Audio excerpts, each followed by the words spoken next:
Hello, people of YouTube. My name is Steve Gray, and thank you for watching. If you're new here, please hit that subscribe button, turn on that notification bell, leave a like, and feel free to comment down below. So today we are talking about Season 4, Episode 5 of Rick and Morty, the kind of season finale, but not really season finale, because there is going to be 10 episodes this season, but we're probably not going to get the other 5 episodes until some point in 2020.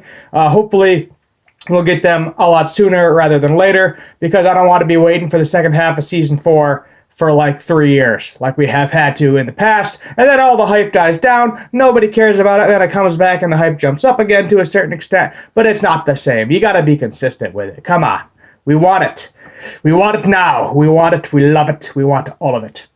So, anyway, this is kind of like a semi-Christmas special with what Jerry is doing, and then also it's like a Terminator kind of ripoff. I've never actually watched the Terminator movies, but I get the general principle behind them with all the crazy time travel nonsense.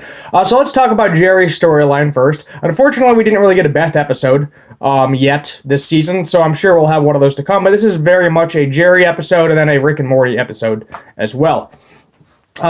So what happens is Jerry in the beginning is trying to set up Christmas lights. Morty is sent to watch him so he doesn't die, which I thought was hilarious because apparently Jerry can't do anything himself. And of course, because he's Jerry, he can't do anything himself, falls off the ladder, but Rick makes him floaty. And then basically he makes his entire body less dense than air, and then his shoes are I believe, the same density as air. So basically, he can bounce around, and he's kind of a neutral at this point in time. So it's like he's always on a bounce house, I guess is the best way to describe it.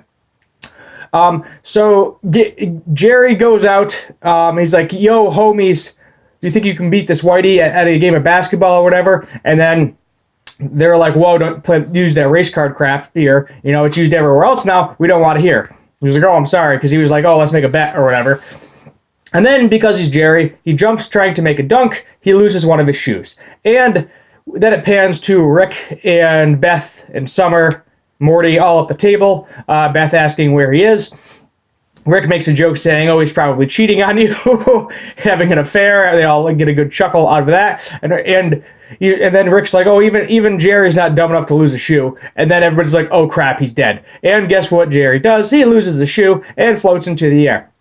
So then he manages to grab a hold of a large Christmas tree or pine tree, whatever you would like to call it. It probably was specifically a pine tree because it's Christmas time. And then he is walking around with a large boulder in his hand so he's not floating, goes into a bar, asks anybody if they have an Uber. Everybody, for whatever reason, is just pissed off that he has a boulder, which to me, that made no sense. But I guess everybody's just crapping on Jerry this episode because that's just the kind of character he is. He's the one you like to crap on.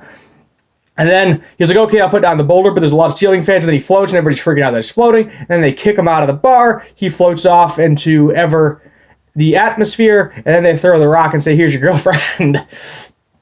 So as he's floating, he's trying to fill his pants with the rainwater to get enough weight to float back down before his time runs out, because he only has 10 hours of this floating ability before he drops out of the sky.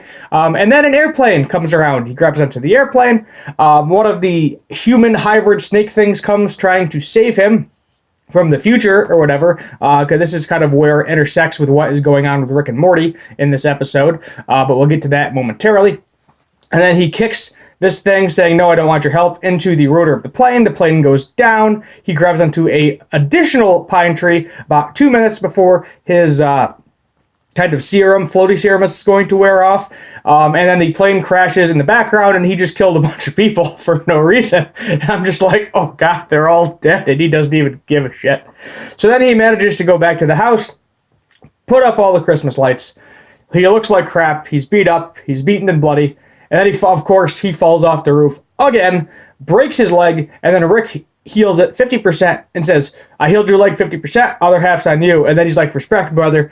And then he's like, "Your dad is such a piece of crap," to Morty. And I was like, Jerry, just get the help. You need the help. Don't be afraid to ask for it. It's okay. We all need help once in a while. Just ask for the help. But no, he's got to be a man. He's got to be the man of the household and do it himself, which I thought was pretty hilarious. So let's move on to kind of what is going on with Rick and Morty's adventure. So as we saw in the preview, Morty gets bitten by a space snake for whatever reason. I don't know why they chose to make it snakes, but sure. He's about to die. Rick scans the snake planet to find antivenom. Morty is fine. But then Morty feels bad about killing the Buzz Aldrin equivalent of a snake. So he goes and buys this fake a replacement snake, draws on it, continually gets bit by the snake at the pet store. And then basically steals Rick's ship while he's passed out drunk on the couch and throws the snake back to the snake's world. Somehow along the way, they figure out that this snake's from a different planet. There's sentient life elsewhere. So they try to do what every terrible society wants to do. And of course, they want to take over and make everything their own, claim it to be their own, etc. Like we all like to do in the world. England, I'm looking at you back in the 1700s, Mr. Try to take over the entire world. Alexander the Great, I'm looking at you too. There's been plenty of people trying to take over everybody. United States, talk to the Native Americans. Let them tell you how they feel about the whole situation. Anyway, so basically it turns into a Terminator type situation. The one snake goes back in time. They basically go back into the 80s because Rick says if he drops off the time travel notes in the 1980s, that they will kind of destroy themselves before the present time where they live, which whatever time travel nonsense. So you get to see all the snakes in like 80s clothes, which I thought was hilarious. They save Abraham Lincoln. They go back to kill Hitler.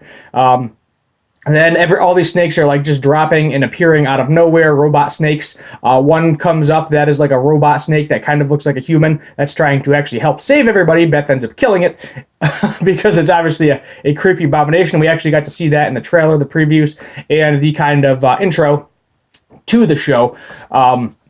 Which was interesting, but then everything goes back to normal. Actually, I think the time police, remember the guys that kind of looked like scrotums with mouths, which was they were really gross looking and had that weird, disgusting, like I think it was like a caterpillar, slimy slug thing as a weapon.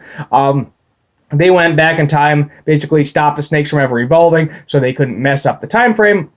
And everything is kind of good to go. And I thought it was hilarious that we got to see that character again because we haven't seen him in quite a few. I think it was in season 2. I want to say I could be wrong, but it's been a while since we've seen that time cop character.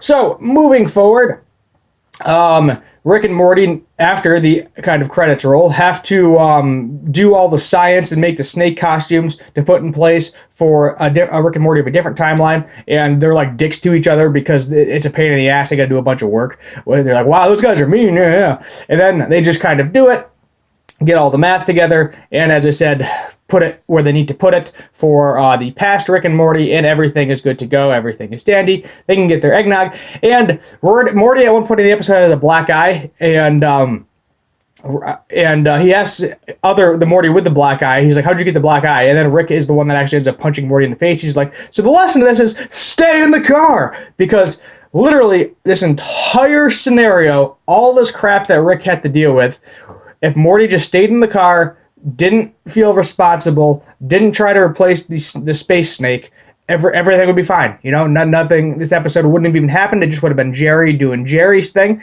But literally, the entire episode is Morty's fault. And then Rick pulls out an adventure card. He stamps it and says, "Oh no, this is your last one. This one counts as one of your adventures. We're not going to Boob World." And Morty's like, "Oh, but I want to go to Boob World." And I was like, "Oh, that would have been hilarious. Would they just go to Boob World?" I'm sure everybody in the fans would enjoy that very much because I think most of the fans is like the 18 to 34 male audience, as far as I know. So moving forward, when are we going to get the rest of season 4? Hopefully, I'm hoping January. It's probably gonna, give it a few weeks break after the holidays, Christmas, New Year's, etc., all that. But I'm hoping it's not something where we're going to have to wait forever to get it. I'm hoping it just kind of starts back up in January because the hype is there right now. Everybody wants to continue to watch it. We didn't get a full 10 episodes. Then again, the way they did this is I think it was season 3 was one of the ones where they showed the first episode and then it took them over a year for the rest of the season to finally show up, which is pretty ridiculous. But I'm hoping they do not do that again because you're just kind of pissing off the fans because you're literally making them wait forever for the next season, which gets very annoying, as I'm sure most of you know. Szechuan sauce giveaway update. Don't have 500 subscribers yet, so sorry guys, at the moment that is not happening. I will be more than happy to do that. Keep in mind, I will not be doing that unless Rick and Morty is kind of in season and currently showing. So hopefully if I get 500 subscribers by the time the next 5 episodes for season 4 comes out, I'll be doing that Szechuan sauce giveaway for you. Yet again, I have 5, so I can give them away to 5 people. All you have to do is subscribe, and then eventually I will be making a additional video, kind of the giveaway video, and it'll say like, oh, comment something down below, make sure you're subscribed to the channel, like the video, and you will be automatically entered to possibly win that giveaway. So that's pretty much all I have to say about this. Hopefully we get it soon, get the rest of season 4. I'll make sure to update you guys if I get any information on the subject. But other than that, thank you for watching. My name is Steve Gray. Make sure to hit that subscribe button, and as always, have a good one.